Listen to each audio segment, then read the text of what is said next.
आप सभी का स्वागत है मेरे इस चैनल में चिराग एस्ट्रोलॉजी। और हम बात कर रहे हैं केतु के ट्रांजिट की। और केतु जो है वो सजिटेरियस में है और 23 सितंबर को वो आ रहे हैं धनु राशि में से वृश्चिक राशि में, स्कॉर्पियो में।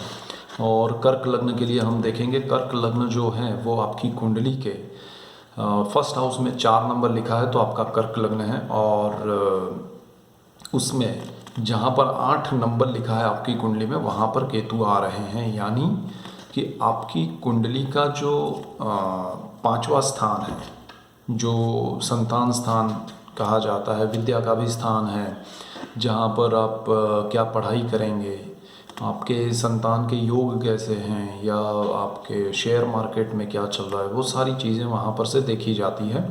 आपका अच्छा उच्च पढ़ाई के लिए भी अगर आप कुछ करना चाहते हैं, मास्टर्स कर पाएंगे या नहीं, वो सारी चीज़ें यहाँ से होती है डिसाइड। आप का पढ़ाई स्थान का मालिक, जैसे यहाँ पर आपकी कुंडली में मंगल है तो उसका सिचुएशन से भी पता चलता है। तो केतु यहाँ पर आ रहा है आपके बहुत इम्पोर्टेंट स्थान में, क्योंकि पढ़ाई से आपका फ्यूचर डिसाइड होता है। और केतु का दूसरा नाम है अभाव। वो जीवन में किसी भी प्रकार के अभाव को लेकर इंसान को जीने के लिए मजबूर करता है। और आप अभाव की वजह से परेशान रहते हैं, दुखी होते हैं, और फिर आपको लगता है कि जीवन में कुछ नहीं है। और उनमें से अगर आपके प्लैनेट्स अच्छे हों तो आप ईश्वर की भक्ति में, पूजा में आगे बढ़ते हैं, स्पिरिचुअलिटी या जो कहें कि उस पाथ पे चलते हैं जहाँ पर आपको ईश्वर की प्राप्ति हो, या उनके भजन या उनके कीर्तन में इंटरेस्ट होता है। यही केतु चाहता है हर किसी से। अब वो जिस भी स्थान से गुजरता है, उस स्थान से रिलेट करती हुई मैटर में वो परेशान कर सकता है या उसका अभाव दे सकता है। अब केतु कैसा है, केतु का नक्षत्र क्या है, आपके जन्म के ग्रह कैसे हैं और आपकी दशा कैसी है, उसका भी एक अलग पार्ट होता है। लेकिन ये गोचर का केतु जो है वो आपके लिए 5th हाउस में आके क्या करेगा, तो 5th हाउस में जिनके लिए खासकर जो पेरेंट्स हैं और उनके संतान उनके साथ है, तो वो उनको दूर भेज सकता है। अब इसमें ये हो सकता है कि वो पढ़ाई के लिए दूर जाए और आपके लिए एक अच्छा हो जाए कि भाई उनको विदेश जाना था पढ़ाई के लिए, आपसे दूर हो गए, तो दिस इज़ बेनिफिशियल और पॉजिटिव थिंग ऑफ केतु। सो केतु का एक ये आपको बेनिफिट मिल सकता है, जो केतु नहीं चाहता है कि आपको बेनिफिट मिले। लेकिन अल्टीमेटली आपके ग्रह अच्छे, आपके बच्चों के ग्रह अच्छे हैं तो वो पढ़ाई के लिए बाहर जा सकते हैं, दूर जा सकते हैं, दूसरे कॉलेज में, दूसरे शहर में, जहाँ अभी है वहाँ से। तो केतु एक अभाव इस तरह से क्रिएट करता है कि भाई माता पिता और बच्चों में दूरी हो। दूसरा, यहाँ से केतु जो है वो 5th हाउस में, जैसे कोई लोग शेयर मार्केट्स और उसमें जो प्लानिंग करते हैं, तो उनके लिए ये केतु बहुत ही इम्पोर्टेंट है, बहुत ध्यान रखने जैसा है। क्योंकि यहाँ पर वो आपको इल्यूज़न देगा, वो उछाल देगा दिमाग में कि भाई आप ये मार्केट में जाओ, ये शेयर में इंटरेस्ट में आप आगे बढ़ो, इसमें इन्वेस्ट करो, ये बिज़नेस में इन्वेस्ट करो। तो वो चीज़ से आपको बचना है, बिकॉज़ यहाँ पर आपको एक तरह से सही दिशा नहीं मिलेगी और सही जगह पर आप नहीं होंगे, और बिना वजह के आप वो चीज़ करेंगे जो सही नहीं है, और वो आपके लिए लॉस क्रिएट करेगा। तो ये एक चीज़ है केतु के पॉइंट ऑफ व्यू से। और तो केतु यहाँ पर आपके लिए वो अभाव क्रिएट करेगा और वो इल्यूज़न क्रिएट करेगा। अब जिनको, जैसे हमने शेयर मार्केट में कहा कि भाई आपको हवाई किल्ले बनाने की 1.5 साल तक आदत पड़ेगी और ये केतु आपको लॉस करा सकता है, तो ये थोड़ा ध्यान रखिएगा। यहाँ से दूसरी एक बात कहूँगा कि जो लोग संतान योग के प्लानिंग, तो ये केतु वहाँ भी, जैसे अब बहुत कोई एजेड है, उनके लिए संतान योग नहीं है और प्लानिंग कर रहे हैं, तो थोड़ा आप जानने की कोशिश कीजिएगा। अगर कोई आपको, जैसे जो आज के सिस्टम्स हैं, तो वो आपके लिए सही है या नहीं, आपके हेल्थ के लिए सही है या नहीं, वरना आपको वो उतना समय देने के बाद भी रिजल्ट्स मिले नहीं, ऐसा भी हो सकता है। तो आपके पैसे खर्च हो, हेल्थ पे इफ़ेक्ट हो, ये ना हो, ऐसा ज़रा ध्यान रखिएगा केतु की वजह से।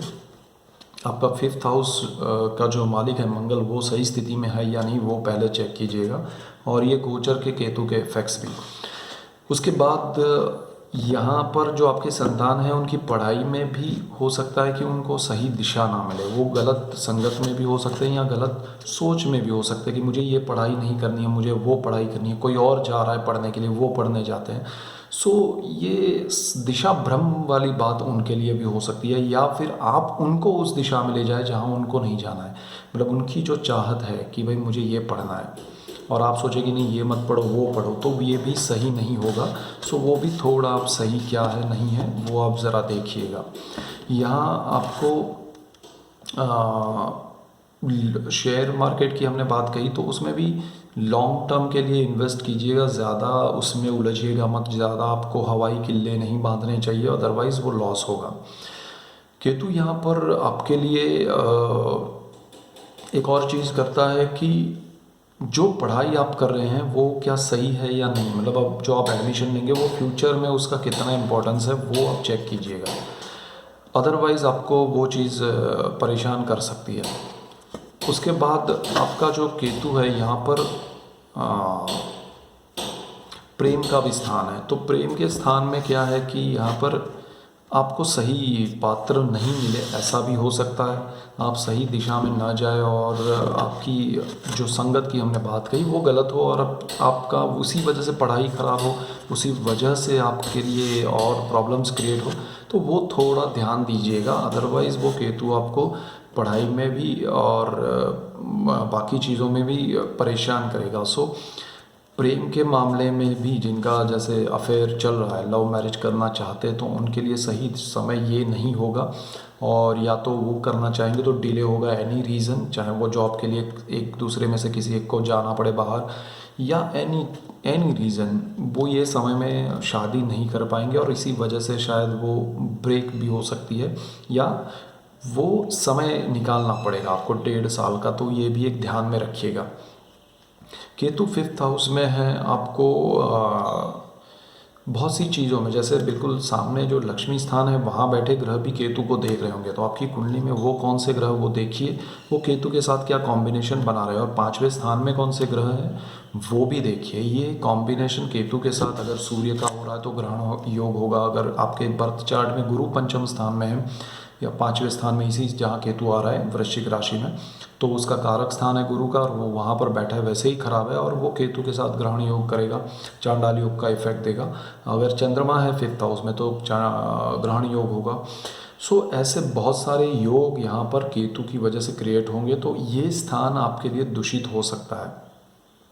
बर्थ चार्ट के ग्रह आपके सही नहीं है, अगर आपको केतु की दशा चल रही है, केतु की अंतर्दशा चल रही है, या प्रत्यांतर भी चल रही है, या जो ग्रह की दशा चल रही है उसके नक्षत्रपति केतु है, तो डेफिनेटली आप लोगों को ये जो पॉइंट्स मैंने बताए उसमें ध्यान रखना है। उसमें आप बिना वजह के उलझते जाएंगे पूरे 1.5 साल में, और आपको लगेगा कि हाँ सब हो जाएगा हो जाएगा हो जाएगा, बट ऐसा होगा नहीं, और सही में आपको सही दिशा नहीं मिलेगी, और अल्टीमेटली आपको जो भी चीज़ है जैसे पढ़ाई में या स्टॉक मार्केट में, या फिर